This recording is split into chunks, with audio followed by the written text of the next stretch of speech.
And now moving on to our other guest, we have Professor Olawale Albert, a security expert who is joining us live from Ibadan. Good evening and thank you so much for joining us at this time. Thank you so much for inviting me. Okay, all right. So what are your thoughts on the security meeting the president is planning to hold with heads of securities in the country? Do you think that perhaps this will yield the desired results that a lot of people in the northern parts of Nigeria are really looking forward to at this time? Well, I have to be honest because I think Nigerians are tired of these security meetings. Since 2015, when President Buhari came to office, we've had more than 30 of such meetings. People get killed in their communities, and then the first reaction of the president will be, let's have a meeting of security chiefs. And one would ask, what do they really discuss when they hold these meetings upon meetings which they hold every day? The more of these meetings they hold, to me, I think the more they demonize even the security chiefs themselves. Because the impression created is that except the president calls a security meeting, the service chiefs themselves are ignorant of what to do. They are ignorant of how to respond to people being killed in their sleeps. They are ignorant of how communities taken by criminals can be taken back. So I think Nigerians are tired of meetings, and the meeting will soon be concluded. And one of the many spokespersons of the president will come out to say the president met the service chiefs and he has directed them to take immediate action.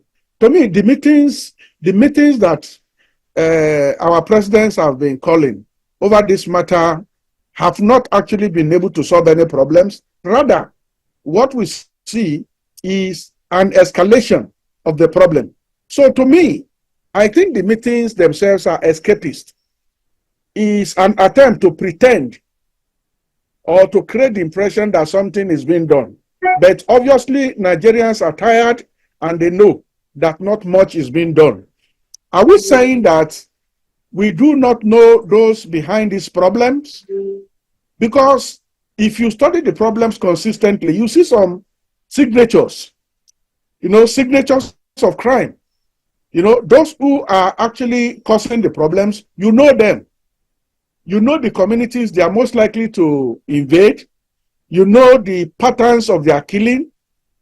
And then we create the impression that we do not know what is happening until we hold meetings. I personally, from the professional point of view, no longer believe in any of these meetings they are holding. What we Nigerians are asking for is protection.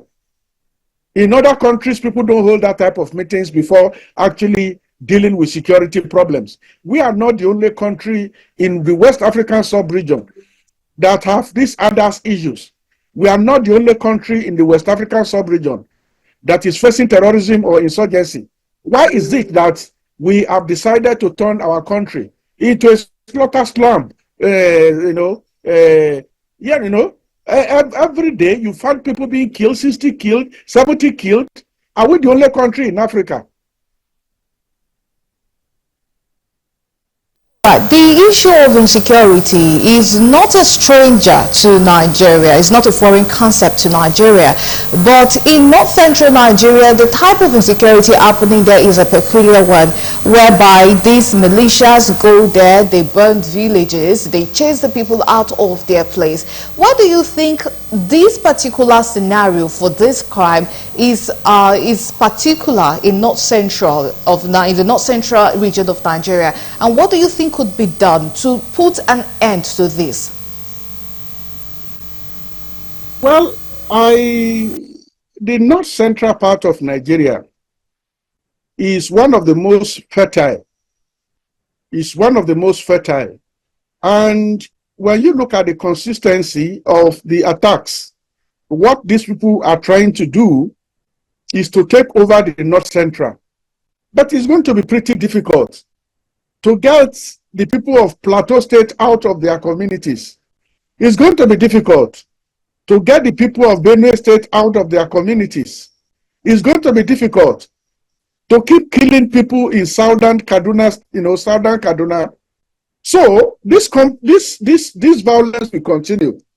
It is clear that most of the forests in these states have been taken over by criminals. Now, are we saying it is difficult for us to smoke them out?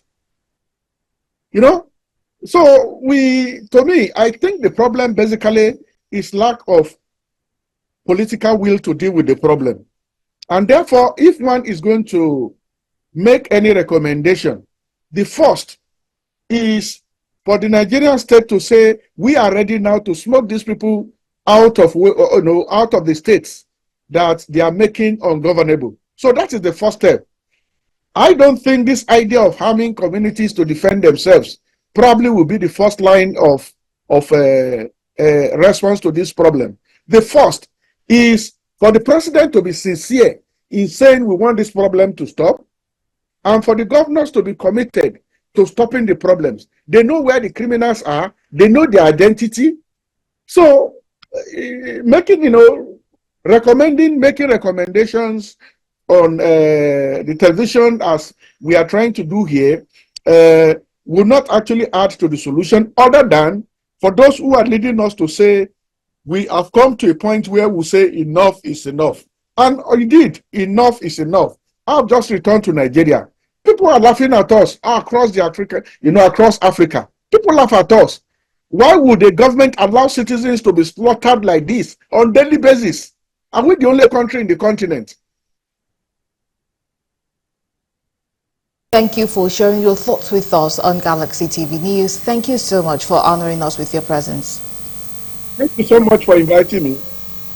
All right, and that's Professor Olawale Albert, a security expert. Now,